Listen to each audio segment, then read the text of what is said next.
शेतकऱ्यांचे काय नाही, त्यांचं मेजरमेंट आहे ना फिक्स होत नाही. त्यांनी 3 वेळा मेजरमेंट दिले. दादा शेतकरी त्याच्यामध्ये हे असं विचारतो असं मी केलेलं आहे दादा ऑलरेडी. आता तुम्ही ह्या स्पॉटला आहे दादा.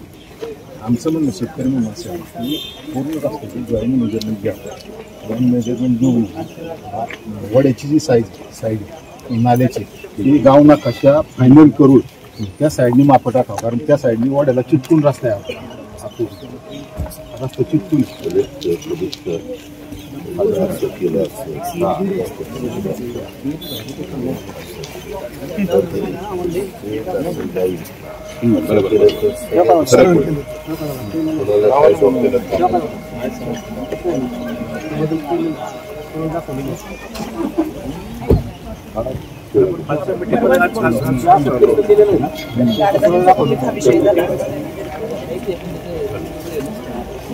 असं करायला काय तर हाच निर्णय घेतला सर मागील मॅडम पाऊस रुंदीचा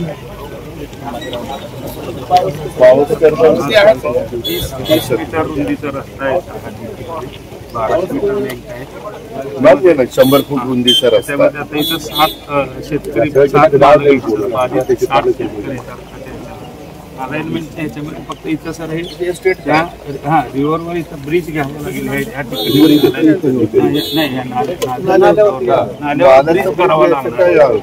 ब्रिज करायला काय अडचण आहे. उलट आपण रस्ते सगळीकडे गेलो, चंदीगड सिटी वगैरे बघितले तर सगळे अगदी व्यवस्थित सरळ असतात. पुढचं तर झालंय म्हणतात ना, पुढे गावात नालाच आहे ना. नाल्यावर काय येणार आहे. असं सरळ केलं तर एवढं शेतकऱ्यांचं नुकसान. आपण त्या ठिकाणी सर मोजणी पण केलेली. मोजणीमध्ये सर विरोध काही लोकांचा झाला. वारंवार अलाइनमेंट हाती झाला. असं तुम्हाला काय पाहिजे आपण हा ह्यांचा प्रश्न. बाकी शेतकऱ्यांना वड्याच्या साईडने माप टाका म्हणजे रस्ता फिरणार नाही. आणि तो व्यवस्थित करून प्रत्येक शेतकऱ्यांना दाखवा की तुझं क्षेत्र एवढं जाते, त्याचा कायदेशीर मोबदला द्या काय असेल तो. आणि ते सगळे तयार आहेत द्यायला, त्याची अडचण नाही. फिजिकल जागेवर सर मोजणी खात्याचं म्हणणं असं आहे की नमूद नकाशावर क्षेत्रापेक्षा जागेवर जास्त भरते. दादा विषय असा आहे 100 मध्ये अडचणी जास्त भरते. क्षेत्र जागेवर जास्त भरते. त्याच्यात विषय क्षेत्र आपलं असेल सरकारचं. आपले ओढे 40 वर्षाचे दादा आमच्या नाही. एक मिनिट, मी पण महाराष्ट्रात काम करतो. ओढ्याच्या ठिकाणी नंतर लोकांनी जशा जसे जमिनीचं महत्व वाढायला लागलं, पिकं घ्यायला लागले, किंमत यायला लागली, तसं तसं आमचे ओढे बारके बारके केले. आमच्या रेकॉर्डवर जर बघितलं तर ओढे आमचे म्हणजे सरकारचे हे मोठे व्यवस्थित ओढे. नदीच्याही पात्रात आता बघितलं कुठेही कुठे राडारोडा टाकताय, कुठे काय करताय, असं कसं चालेल. एक मिनिट, तुमची स्वतःची जमीन 8 एकर आहे आणि नंतर मोजताना ती 8.5 एकर भरत असेल तर तुमची अर्धा एकर कशी जमीन होईल. नाही भरत आमची सांगतोय त्या उदाहरण म्हणून. किंवा 8.5च्या 8.25 एकर भरत. परत जेएम करूया सर. दादा विषय नुसतं याचा नाहीये. डीपी रोड आणि अस्तित्वात असलेली परिस्थिती. आता हे काय करतो, झोनिंग शिवाय आम्हाला सँक्शन देत नाही.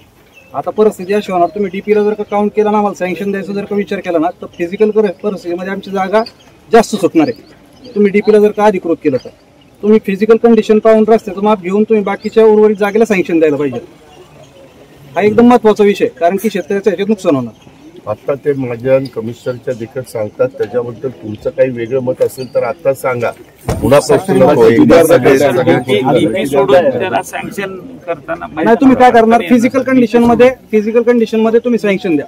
या अस्तित्वात असलेली परिस्थिती विचारात घ्या, त्याच्यानुसार सँक्शन घ्या. तुम्ही जर का डीपी परत हे केला, हे ठेवलं, त्याच्यानुसार आम्हाला झोनिंग दिलं ना, तर आमचं क्षेत्र वाचणार नाही. तुमच्याकडे जास्त क्षेत्र निघणार नाही. दादा याच्यामध्ये गोंधळ काय होतोय, आमच्या जागा आहेत ना जास्त सुटणार, सरकारी मोजणी शेतकऱ्यांच्या जागा जास्त सुटणार याच्यामध्ये.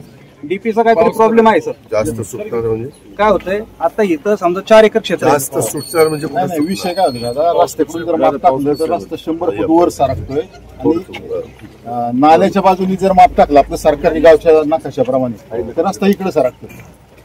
असं होतं म्हणजे इकडनं जर रोड करून टाकलं तर रस्ता इकडे सरकतोय, इकडनं वड्याच्या कडे रस्ता आहे असं इकडे सरकतो. मोजणी करताना काही मशीनचे वापर करतो आणि ते अॅक्युरेट येतं. मला तर म्हणतात ब्रिटिशांच्या काळात जसं होतं तसं ऍक्च्युअली जसंच्या तसं येतं, असं अजिबात इकडे तिकडे होत नाही दादा असं म्हणतात. मग मी टोटलच शिफ्टिंग काही ठिकाणी झालेलं आहे, त्यामुळे हा प्रॉब्लेम आहे. दादा 100-50 फुटाचा फरक याच्यामध्ये आहे ना एकच फक्त मोजणीचा जो प्रॉब्लेम होता ना की लोकांचे इकडे सरकला पाहिजे, आपण जॉईंट मेजरमेंटला दिलं पाहिजे. भूमी अभिलेख नाही दिलं ऑलरेडी. 1 वर्ष फायनल नाही फायनल करता येत नाहीये. दिवसाला फोन परत जॉईंट मेजरमेंट याच्यात घेऊया. महत्वाचं काय माहितीये का, फिजिकल कंडिशनला घेऊनच तुम्ही सँक्शन दिलं तर तुम्हाला रस्ता मिळणार.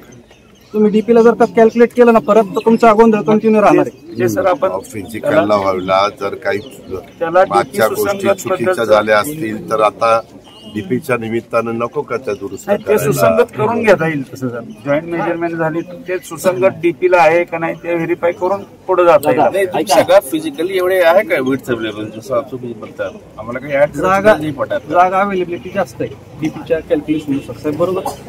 जागा जास्त आहे पण बरोबर आहे. अलॉटमेंट नाही आहेत ना.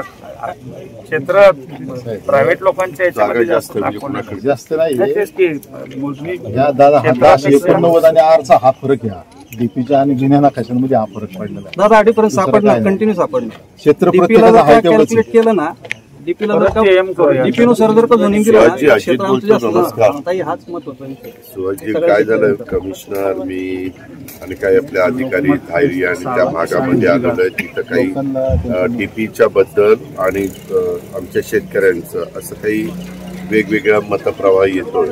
तर आता जॉईंट मेजरमेंट करण्याच्या संदर्भामध्ये आमच्या पुणे कॉर्पोरेशननी तुमच्याकडे प्रस्ताव दिलाय. माझं काय म्हणणं आहे की तुम्ही त्याचे प्रमुख या नात्याने थोडंसं स्वतः लक्ष घालून की काय पाहिजे. आम्हाला शेतकऱ्यांच्यावर पण अन्याय करायचा नाही, परंतु हा रस्ता होणं अतिशय गरजेचं आहे. ज्या पद्धतीने इथं डेव्हलपमेंट चाललेली आहे ते बघता थोडंसं वरच्या पातळीवरून झालं तर ते जास्त संयुक्तिक ठरेल. त्याच्यात काही प्रॉब्लेम येते तुम्ही सांगा. पावसकर सांगतील तुम्हाला एक मिनिट. साहेब नमस्ते. तिथे मार्किंगच्या अनुषंगाने प्रॉब्लेम येतो, निश्चिती होत नाही म्हणून आपण जॉईंट मेजरमेंटला पैसे भरले 1 वर्षापूर्वी. काही आहे पण ते जेएम फायनल ते म्हणतात क्षेत्र ते मॅच होत नाही. काय अजून कुठंच काही आहे? हा मी आपल्याकडे येतो ना सर. मी येतो आपल्याकडे. परेश सांग ना. परेश कुठे गेला? हेच ना पावसकर जाणार आहे. त्याच्यामध्ये हेच आहे.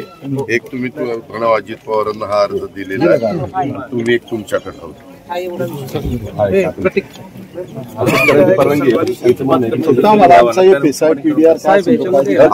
त्याबद्दल कमिशनरांची चर्चा झाली. एकदा हे होऊ द्या. हे झाल्यानंतर तुम्हाला TDR कसा ताबडतोब द्यायचा त्याबद्दल वेगळी यंत्रणा, ह्या पुलं हे रस्ते ह्याच्याकरता आपण करतोय. डीपीतले रस्ते याच्यावर बाधित होते ना. हे काय रस्त्याची चर्चा झाली. 153, 54, 14, 13 हे 152 152 माझं आहे. सर्वे नंबर त्यांचा वेगळा पण आहे. आता चर्चा झाली ते हा रस्त्यातलाच. पावसकर जातील तेव्हा तुम्ही पण जावा थोडं. या 30 मीटरला जे जॉईंट होणारे मिसिंग डीपी रोड आहे ते पण विकसित झाले पाहिजे ना.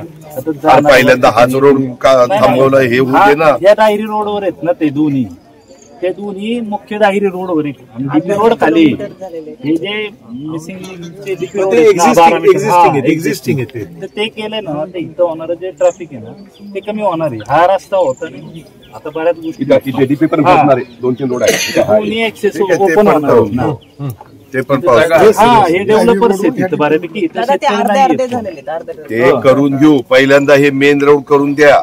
यस त्याच्यामध्ये सगळ्यांनी सहकार्य करा. आम्ही कुठं अन्याय होणार नाही काळजी घेऊ. तुम्ही सांगा शेतकऱ्यांचं काय शेतकऱ्यांकडून आम्हाला तुम्हाला एक थोडं छोटंसं गिफ्ट द्यायचं. काय नको म्हणजे हे रस्ता करून त्या गिफ्ट झाला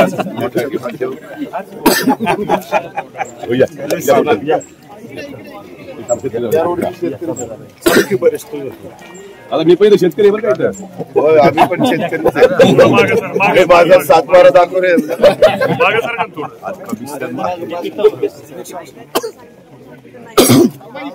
दादा खरंच रस्ता मार्गी लावला. होय बाबा, तुझ्याकरताच आम्ही. तू माझी वाट लाव. आता नाही दादा, हे काय आणलं आता? 6 महिने झाले. सांगा मला काय केलंय? कशाला बॅगेत पैसे शब्द दिल्यापासून तुम्ही दाखवा. मी तरी शब्दाचा पक्का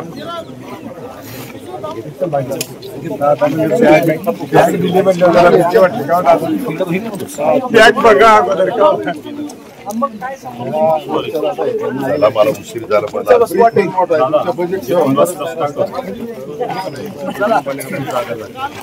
आता पहिल्यांदा आम्ही जॉईंट मोजणी करतो आणि त्याच्यातनं हे आपल्याला पुढच्या इथं बोलायचं.